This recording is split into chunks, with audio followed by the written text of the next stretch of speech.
বাদ দিল কাকে? সেও মুসলমান। বাদ দিল কে? মুসলমান। মামলায় যদি আপনি না জিততে পারেন, আমার বিষ খাওয়ার কোনো উপায় নেই। কিন্তু পশ্চিমবঙ্গ সরকারের পুলিশ আমার গাড়ি ঘুরিয়ে দিল, ঘুরিয়ে বর্ধমান দিকে দিল। আমি মঞ্চে ওটা মাত্র গোটা এলাকা, গোটা মঞ্চ, অন্তত 20 লাখ লোক নিমক খারামের মতো তারা কাজ করছে। আজকে লোহা দিয়ে মমতা ব্যানার্জি লোহা কাটছে। রাজনীতিগতভাবে ওর সাথে কোনো সম্পর্ক আজ পর্যন্ত নেই নেই নেই। বাবরি মসজিদ কে সামনে রেখে, অ্যাডভোকেট আলী আফজল চাঁদকে সামনে রেখে যে রাজনীতির দল খুলেছে, আজকে নিশার মতো মেয়ে তাকে থ্রেট করছে বা তার প্রতি আঙুল তুলছে। আজকে আলী আফজল চাঁদ নেই, তার ছেলেকে গ্রেপ্তার করে নিল। তুমি কটা শক্তিনগর থানার ইট খুলে নিয়ে এসছো, এটাই তো মানুষ দেখতে চাইছে। জেপি পার্টির চেয়ারম্যান হুমায়ুন কবির তিনি বাবরি মসজিদ শিলান্যাস করছেন এবং সমাজ মাধ্যম থেকে একাধিক জায়গা থেকে তথ্য আসছে যে মসজিদকে সামনে রেখে রাজনীতি করা হচ্ছে। তবে কি স্যার এই ইসলামিক যে ভাবাবেগ তাতে আঘাত পড়তে পারে, কি মনে করছেন? দেখুন, আমি অ্যাডভোকেট আলী আফজল চাঁদ হাইকোর্টের আইনজীবী, আমি সৈয়দ বংশের ছেলে, আমরা উকিল। আমাদের কাছে কোনো মামলা এলে উকিল বাবুদের কাছে কোনো জাত নেই, কোনো ধর্ম নেই, কোনো রং নেই, কোনো পার্টি নেই, কোনো লিঙ্গ নেই, কোনো কিচ্ছু নেই। আমরা কালো কাউট। একটা ভোটের প্রার্থী ক্যান্ডিডেটের কাছে জনতা জনার্দন নমস্য ব্যক্তি, আমাদের কাছে ক্লায়েন্ট যিনি থাকবেন তিনি নমস্য ব্যক্তি। হুমায়ুন কবির যখন ঘোষণা করল যে আমি 6 ডিসেম্বর বাবরি মসজিদ শিলান্যাস করব, অনেক আগে ঘোষণা করেছে, কিন্তু আমরা দেখতে পেলাম কি যে জয়নগর থানার বাড়ি দক্ষিণ 24 পরগনা জেলার অন্তর্গত একজন মুসলমান আব্দুস সালাম, তাকে যে পাঠিয়েছিল তৃণমূলের আইপ্যাক কোম্পানি থেকে বা আইপ্যাকের তরফ থেকে এজেন্ট হিসাবে, তাকে এখানে হুমায়ুনের ওই 6 তারিখে মামলাটা করে যাতে ওখানে 6 তারিখে বেলডাঙাতে শিলান্যাস না করতে পারে স্থগিত করার জন্য ওই ছেলেটি মুসলমান হয়ে মামলা করল। এবারে সম্ভবত 1 তারিখে হুমায়ুন কবির তার নোটিশ পেয়ে, কোর্টের নোটিশ পেয়ে আমাদের ফার্মে, লিগ্যাল ফার্ম, আমাদেরটা তো ফার্ম অর্থাৎ ব্যক্তি উকিল না, ওটা হচ্ছে আইনের নার্সিংহোম, সলিসিটার ফার্ম, অনেক উকিল আমাদের সাথে, আমরা ওই মামলাটা লড়বো বলে তৈরি হয়েছে। উনি পাওয়ার দিয়েছেন, তা পাওয়ার যখন দেবে সে ভালো হোক মন্দ হোক আমাদেরকে তার হয়ে জান হাপেলি করে লড়তে হবে। 4 তারিখে হুমায়ুন কবিরকে তৃণমূল কংগ্রেস থেকে বাদ দিল, অর্থাৎ তালাক দিয়ে দিল। তালাকটা দিল কে? গেঞ্জি পরা কলকাতা কা মেয়র, যার মেয়ে বেরুলে, রাস্তায় বেরুলে বলে চোরের মেয়ে, চোরের মেয়ে, যে নিজে তার বাড়িতে সিবিআই ইডি গেলে সে বলে I M A থিপ, I M A থিপ। জিজ্ঞেস করুন না সুজন চক্রবর্তীকে সিপিএম এর, জিজ্ঞেস করুন না দিলীপ ঘোষকে বিজেপি। তো ও চোর কিনা সাক্ষী দিতে হবে দিলীপ ঘোষকে, সাক্ষী দিতে হবে সিপিএম এর সুজন চক্রবর্তীকে। সেই ব্যক্তিটি ঘোষণা করলো যে হুমায়ুনের সাথে তৃণমূলের তালাক তালাক তালাক, বহিষ্কার বহিষ্কার বহিষ্কার। হুমায়ুন এই তোমার ওই ফিরহাদ হাকিমের ডায়ে পাশে কে? মুসলমান, বাঁয়ে পাশে কে? মুসলমান, অর্থাৎ লোহা দিয়ে লোহা কাটলো। বাদ দিল কাকে? সেও মুসলমান। বাদ দিল কে? মুসলমান। তাহলে মমতা ব্যানার্জির দলের যারা হিন্দু নেতা তারা কি সেদিনকে চিচিং ফাঁক হয়ে গেছিল? কেন? চন্দ্রিমা কোথায় গেছিল? কেন ছিনাল গোষ্ঠী করে সে কোথায় গেছিল? আজকে তৃণমূলের রাজ্য সভাপতি, হিন্দু সভাপতি কোথায় গেছিল? তার মানে হিন্দুগুলো সেদিনকে ভ্যানিশ, চিচিং ফাঁক, সিম খুল যা, মুসলমানগুলো আজা, মুসলমানকে কাটতে হবে। তাহলে মুসলমানকে দিয়ে মুসলমান কেটে দিল, বাদ দিয়ে দিল। হুমায়ুন কবির 4 তারিখে রাত্রিবেলায় 11টা থেকে 11:30টার মধ্যে আমাকে ফোন করেছিল যে দাদা আপনাদেরকে পাওয়ার দিয়ে দিয়েছি, আমাকে তো বাদ দিয়ে দিল তৃণমূল, করুন আমার অবস্থা, মামলায় যদি আপনি না জিততে পারেন, আমার বিষ খাওয়ার কোনো উপায় নেই। এটা হুমায়ুন বলেছেন আপনাকে? হুমায়ুন রাতে আমাকে আমি বললাম, মালিকের ওপর নির্ভর করো, আল্লাহর উপর নির্ভর করো, খুদার ওপর বিশ্বাস রাখো, নিচে আমি কালকে জান হাপেলি করে মামলা লড়ব। আমি বলেছি ওকে ফোনে, হোয়াটসঅ্যাপে। সেই ক্ষেত্রে আমার সাথে রাতে কত হচ্ছে, সকাল বেলায় মামলা 1 নম্বর ঘরে, চিফ জাস্টিসের ঘরে মামলা উঠল। এবারে যিনি আব্দুস সালাম, যাকে তৃণমূলের আইপ্যাক পাঠিয়েছে, সেই আব্দুস সালামের হয়ে মামলা লড়ল কারা? বাগা বাগা উকিল, যারা কিনা মানে একদম ইনকলাব জিন্দাবাদ বলে ফাটিয়ে দেয়। 1,75,000 ফি, 6টা উকিল, 1টা না, 2টো না, 3টে না, 4টে না, 5টা না, 6টা উকিল দাঁড়ালো। 6টা উকিল দাঁড়ালো কার হয়ে? পিটিশনার হয়ে, আব্দুল সালামের হয়ে। আবার অন্যদিকে দাঁড়ালো কেরা? মা মাটি মানুষ জিন্দাবাদ বলনেওয়ালা স্টেট গভর্নমেন্টের 6টা, 12টা। আর সেন্ট্রাল গভর্নমেন্ট সবকা সাথ সবকা বিকাশ সবকা বিশ্বাস, স্বরাষ্ট্র দপ্তরের ওরা পার্টি করছে, তাদের হয়ে 2জন। হুমায়ুনের হয়ে আমাদের ফার্মের অনেক উকিল, আমরা 12 জন দাঁড়িয়েছিলাম, 12-13 জন দাঁড়িয়েছিলাম। সওয়াল জব শুরু হলো। সেন্ট্রাল গভর্নমেন্টের উকিল বলল, আইনের বিষয় সম্পূর্ণটা স্টেটের দায়িত্ব, আমাদের কোনো দায়িত্ব নেই। তবু স্টেট অ্যাফেয়ার্স হলেও সৌজন্যের খাতিরে নৈরাজ্য যাতে না ঘরে, তার জন্য আমরা অলরেডি সেন্ট্রাল ফোর্স 2 পন্টল পাঠিয়ে দিয়েছি বেলডাঙ্গায়, প্রয়োজন হলে আরও 6 থেকে 10 পন্টল আমরা পাঠাতে রেডি। কোর্ট বললি আমরা পাঠিয়ে দেব বলে দিল। সঙ্গে সঙ্গে চিফ জাস্টিস অর্ডার দিল, মুর্শিদাবাদের এসপি এবং স্টেট বলে দিল ডাইরেকশন যে আগামীকাল পিসফুলি ল মেনটেন করার অর্ডার দিল, এবং পিসফুলি যাতে ওখানে সেই সভাটা বা সেই ভিত্তি স্থাপনটা সুন্দরভাবে হয়, অল রেসপন্সিবিলিটি মুর্শিদাবাদ ডিস্ট্রিক্টের এসপি উপর বর্তিয়ে দিল। অর্ডার হলো। তারপর দিন সকাল অর্ডার বেরোনোর পর হুমায়ুনের সাথে আমি কথা বললাম। হুমায়ুন প্রেস বাইট করেও বলেছে যে আমার অ্যাডভোকেট আলী আব্দুল চাঁদকে, হাইকোর্টের অ্যাডভোকেট আলী আব্দুল চাঁদকে সাধুবাদ জানিয়েছে, আপনারা নিশ্চয়ই দেখেছেন বিভিন্ন টিভি চ্যানেলে। এবং আমার সাথে mister learned friend Habibur Rahman যারা ছিল তাদেরও নাম বলেছি, কারণ আমাদের তো একটা টিম কাজ করেছে, আমি ব্যক্তিতে না, একটা টিম। কারণ এটা তো আমাদের law firm, nursing home, solicitor firm, legal link, তার অনেক। এবারে তার পরের দিনে আমাকে ফোন করে উনি খুব উৎসাহিত আনন্দিত হলেন, বলল 4 তারিখে আমার দুঃখের দিন গেছে, 5 তারিখে আপনি সুখবর দিলেন, কালকে আপনাকে আসতেই হবে। উনি আমন্ত্রণ করলেন। তাই হুমায়ুনের অ্যাডভোকেট হিসেবে এবং একটা নবীর উম্মত হিসেবে, একজন মুসলমান হিসেবে, একটা মসজিদ উদ্বোধন হবে, আমি সেইখানে যাওয়ার জন্য আমি হাইওয়ে ধরলাম কৃষ্ণনগর।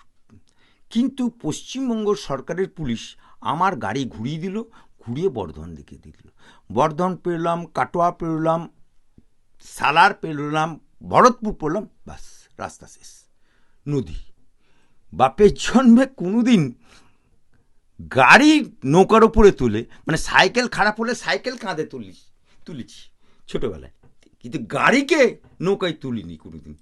এই প্রথম বাবলা নদী পেরোলাম, গাড়ি নৌকার ওপর কাঁধে চড়ে। গাড়ি চড়বে কোথায়? গাড়ি নৌকাতে। বাবলা নদী পেরোলাম।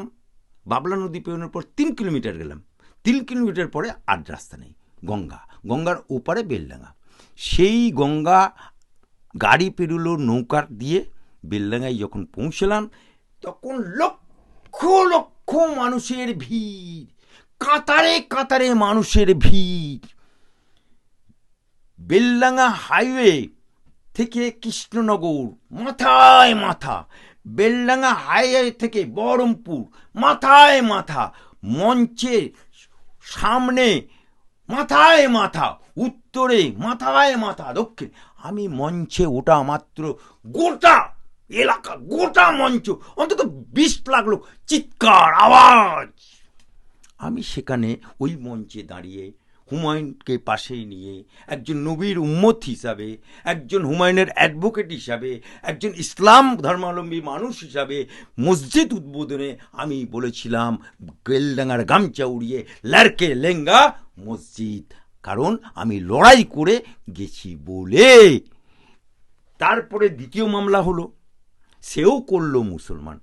আপনি শুধু একটা কথা বলছি, এই মসজিদ সংক্রান্ত ব্যাপারে মামলা কোনো কেউ বলতে পারবে হাই কই মাইকেলাল যে বিজেপির তরফ থেকে করা হয়েছে, বিশ্ব হিন্দু পরিষদের তরফ থেকে করা হয়েছে, RSS এর তরফ থেকে করা হয়েছে, কোন সনাতনী করেছে? হাই কই মাইকেলাল করেছে কে? মুসলমান। প্রথম মামলাটা করলো, সেও মুসলমান। দ্বিতীয় মামলাটা হাওড়ার বাসিন্দা, সেও মুসলমান। অর্থাৎ হুমায়ুনকে বাদ দিল কে, অ্যানাউন্স করলো কে? মুসলমান। প্রথম মামলা করলো কে? মুসলমান। দ্বিতীয় মামলাকে বাবরি মসজিদের শিরোনাশ বন্ধ করার জন্য দ্বিতীয় মামলা করলো কে? মুসলমান। অর্থাৎ মুসলমান হয়ে নিমক খারামের মতো তারা কাজ করছে। আজকে লোহা দিয়ে মমতা ব্যানার্জি লোহা কাটছে আজকে। তারপরে হঠাৎ করে হুমায়ুন একটা দল ঘোষণা করলো। সেই পূর্বেও রাজনৈতিকভাবে হুমায়ুনের সাথে আমার সম্পর্ক ছিল না, স্টিল নাও আজ পর্যন্ত আমার কোনো রকম রাজনৈতিকগতভাবে ওর সাথে কোনো সম্পর্ক নেই। আর অ্যাডভোকেট হিসাবে অ্যাপয়েন্টেড যতদিন ছিলাম বাবরি মসজিদে ততদিন ছিলাম, আবার যদি ও অ্যাপয়েন্টেড করে থাকবো, উকিল হিসেবে থাকবো, কিন্তু রাজনীতিগতভাবে ওর সাথে কোনো সম্পর্ক আজ পর্যন্ত নেই নেই নেই। কিন্তু রাজনীতি আলাদা, মত পার্থক্য ওর সাথে আমার হেল অ্যান্ড হেভেন ডিফারেন্স। তাই উনি যেদিনকে রাজনীতি দল করেছেন সেদিনকে যে লোকসংখ্যা হয়েছিল এবং সেখান থেকে মঞ্চ থেকে দূর দূরান্ত থেকে লোক হতাশ হয়ে অনেকে ফিরে গেছে, এবং সেই ভিড়টা যেটা বাবরি মসজিদের যে সময় ছিল লক্ষাধিক 20 লক্ষ সকাল মানে সেই দিনকে রাত পেরিয়ে ভোর 5টা পর্যন্ত ভিড় সরাতে পুলিশের সেন্ট্রাল ফোর্স এবং আমি অ্যাডভোকেট আলী আব্দুল চাঁদ বাড়ি ফেরার জন্য কৃষ্ণনগর ওয়ে ধরলাম, যখন মানুষ রাত 11টা বেজে গেছে, মানুষ দাঁড়িয়ে আছে শুধু আমার সাথে একটু হাত মেলাবের জন্য, আমাকে একটু দেখবে বলে। রাত 11টা মহিলা পুরুষ দাঁড়িয়ে আছে হাইওয়ে, সেন্ট্রাল ফোর্স। আমি খেতে পর্যন্ত পাইনি। কৃষ্ণনগর পার হয়েছি 12টা 25-এ, পার করে তারপরে আমি খেতে পেয়েছি। সুতরাং মানুষের উৎসাহ উদ্দীপনা। যেদিনকে উনি দল ঘোষণা করলেন সেদিনকে পূর্বের তুলনায় মসজিদের উদ্বোধনের তুলনায় এক অংশও লোকের ভিড় হয়নি, কারণ সেদিনকে ভিড় সরাতে পুলিশের তারপরের দিন বিকেল 5টা লেগেছিল।